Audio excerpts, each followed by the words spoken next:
Telugu Desam party ప్రతిష్టాత్మక మహానాడు కార్యక్రమం రెండవ రోజు సందర్భంగా నగరంలోని హోటల్ జగదీశ్వరిలో నిర్వహించిన సమావేశానికి సిటీ ఎమ్మెల్యే ఆదిరెడ్డి శ్రీనివాస్ ముఖ్య అతిథిగా హాజరై నాయకులు కార్యకర్తలతో కలిసి వారి కష్ట సుఖాలను తెలుసుకుంటూ భోజనం చేశారు. మహానాడు రెండవ రోజు కార్యక్రమాన్ని పురస్కరించుకొని విశ్వవిఖ్యాత నట సార్వభౌముడు తెలుగుదేశం పార్టీ వ్యవస్థాపకులు నందమూరి తారక రామారావు జయంతిని నిర్వహించారు. ముందుగా ఎన్టీఆర్ చిత్రపటానికి ఎమ్మెల్యే ఆదిరెడ్డి శ్రీనివాస్ పూలమాల వేసి నివాళులర్పించారు. ఆదిరెడ్డి శ్రీనివాస్ మాట్లాడుతూ ఎన్టీఆర్ తెలుగు ప్రజల ఆత్మగౌరవాన్ని ప్రపంచానికి చాటి చెప్పిన మహానేత అని కొనియాడారు. సాధారణ ప్రజలకు రాజకీయాల్లో గౌరవస్థానం కల్పించిన మహోన్నత వ్యక్తి ఎన్టీఆర్ అని పేర్కొన్నారు. టీడీపీ నగర అధ్యక్షుడు మజ్జిరాంబాబు, పందిరి మహదేవుడు, కోటిలింగాల సత్రం చైర్మన్ రెడ్డిమణి మాట్లాడుతూ తెలుగుదేశం పార్టీతోనే అన్ని వర్గాల సంక్షేమం సాధ్యమన్నారు.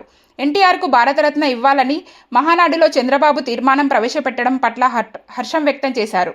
టీడీపీ నాయకులు మజ్జి మణికంఠ, మారిశెట్టి శ్యామ్కుమార్, రుంకాని విజయ్, ద్వారా పార్వతీ సుందరి, దాస్యం ప్రసాద్, చింతా జోగినాయుడు, కందికొండ అనంత్, రాము, భూషణం తదితరులు పాల్గొన్నారు.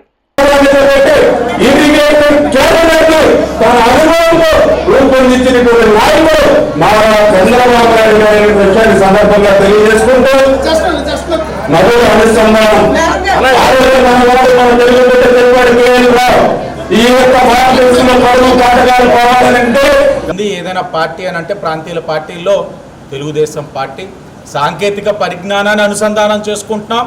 కార్యకర్తలే అధినేతగా కార్యకర్తలకు అధిక ప్రాధాన్యత ఇస్తూ ఉన్నాం. కార్యకర్తల యొక్క సంక్షేమానికి కట్టుబడి ఉన్నాం.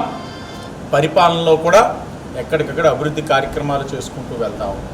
ప్రజల్ని కోరేది ఒక్కటే, 2014-19 మీరు అవకాశం ఇచ్చారు, అనేకమైన కార్యక్రమాలు చేశాం. సంక్షేమం, అభివృద్ధి కార్యక్రమాలు రెండు కళ్ళు కింద తీసుకెళ్ళాం.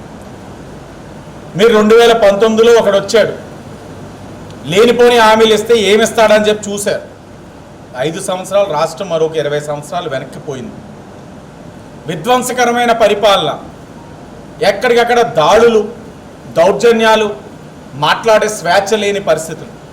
ఈరోజు మరలా మీరు అవగాహన చేసుకొని తప్పు చేసాం, వైఎస్ఆర్సీపీ పార్టీకి అధికారం ఇచ్చని ఈరోజు మీరు తప్పును సరిచేసుకొని మరలా అవకాశం ఇచ్చారు. ఎంతో కష్టంగా ఉన్నా కూడా పరిపాలన నడిపిస్తూ ఉన్నారు. క్లిష్టమైన పరిస్థితులు ఉన్నా ఎదుర్కొని కేంద్రం నరేంద్ర మోడీ గారి సహకారంతో ముందుకు తీసుకెళ్తా ఉన్నారు. మీరు మరొక 10-15 సంవత్సరాలు రాష్ట్రంలో ఈ కూటమి ప్రభుత్వాన్ని ఆశీర్వదించండి. తెలుగుదేశం పార్టీ ఏదైతే నారా చంద్రబాబు నాయుడు గారి యొక్క నాయకత్వాన్ని బలపరచండి.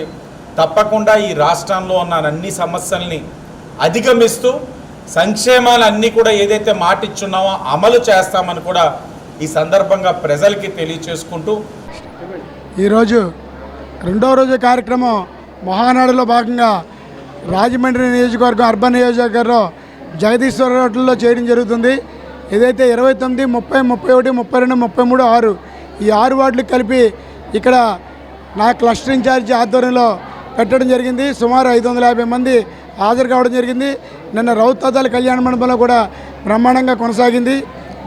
ఏదైతే చంద్రబాబు నాయుడు గారు ఇవాళ ఆశయాల మేరకు ప్రజల్ని సంక్షోభంలో తీసుకెళ్ళడానికి అన్న నందమూరి ఎన్టీ రామారావు గారు ఈ పార్టీని పెట్టి కూడు గుడ్డ నీడ అని, ప్రజలే దేవుళ్ళు సమాజమే దేవాలయం అనే నినాదంతో ఆయన ఈ పార్టీని స్థాపించడం జరిగింది.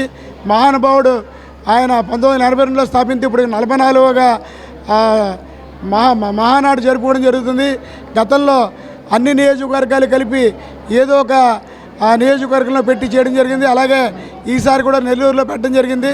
ఏదైతే నరేంద్ర మోడీ గారు పిలుపు మేరకు రాష్ట్రం దేశ సంక్షేమం కోసం ఆయన ఇచ్చిన పిలుపు మేరకు డీజిల్, పెట్రోలు మనీ కూడా ఆదాయం చేయమని ఆ పిలుపుకి చంద్రబాబు నాయుడు గారు కూటమిలో భాగంగా నరేంద్ర మోడీ గారు పిలిచిన పిలుపుకి ఆయన స్పందించి డిజిటల్ మహానాడుగా మార్చడం జరిగింది. నేను సిటీ ప్రెసిడెంట్ అయిన ప్రప్రథమంగా డిజిటల్ మహానాడు జరగడం నా అదృష్టంగా భావిస్తున్నాను.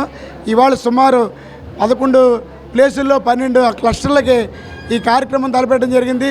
స్క్రీన్స్ కానీ, ఆడియో కానీ, అలాగే అందరికీ కూడా 4,000 మందికి 4,000 మందికి ఇవాళ భోజనాలు, టిఫిన్లు వసతులు కానీ అన్నీ కూడా నగర శాసనసభ్యులు ఏర్పాటు చేయడం జరిగింది.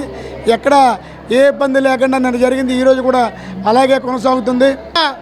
ఏ వ్యక్తి ఏ భోజనాల దగ్గర కానీ, మేము పెట్టే స్నాక్స్ దగ్గర కానీ ఎక్కడ తొడతొక్కులు లేకుండా చక్కగా వచ్చి ఆ శిబిరాల్లో మహానాళ్ళు తిలకించి ఎవరైతే మన నందమూరి తారక రామారావు గారు ఏ ఆశయాలతో ఈ పార్టీని స్థాపించారో దాన్ని పెద్దలు నారా చంద్రబాబు నాయుడు గారు, ఈ రాష్ట్ర ముఖ్యమంత్రి వర్యులు వారు అలాగే పార్టీ ప్రధాన కార్యదర్శి అయిన లోకేష్ గారు ఏవైతే మహానాడులో తీర్మానాలు ఉన్నాయో అవన్నీ తూచా తప్పకుండా కూర్చొని ఇవాళ అవన్నీ తిలకిస్తూ ఎవరైతే వ్యక్తులు మాట్లాడుతున్నారో వాళ్ళకి ఏదన్నా మాట్లాడుతున్నప్పుడు డిస్టర్బెన్స్ వస్తే ముఖ్యంగా మహిళలు లోపలికి వాళ్ళు కూర్చోమనండి, మాకు వినిపించలేదు, ఇలాగా వాళ్ళు చెప్పే కొలది అసలు ఇసుపు లేకుండా కార్యక్రమాలు తెలుగుతున్న రాజమండ్రి ప్రజలందరికీ కూడా మా తెలుగుదేశం పార్టీ కుటుంబ సభ్యులందరికీ అలాగే నాయకులకి ముఖ్యంగా మా యువ నాయకుడు మా యువ ఎమ్మెల్యే ఆదిరెడ్డి శ్రీనివాస్ గారికి హృదయపూర్వక ధన్యవాదాలు ఈ శుభాకాంక్షలు తెలియపరుస్తూ అలాగే ఈ తెలుగుదేశం పార్టీ బడుగు బలహీన వర్గాలు అభ్యున్నతి కోసం తలపెట్టిన అన్న నందమూరి తారక రామారావు గారికి భారతరత్న ఇవ్వాలని మా రాజమండ్రి ఈ మహానాడులో తీర్మానం కూడా పెట్టి ఉన్నారు. మేము కూడా డిమాండ్ చేస్తున్నాం.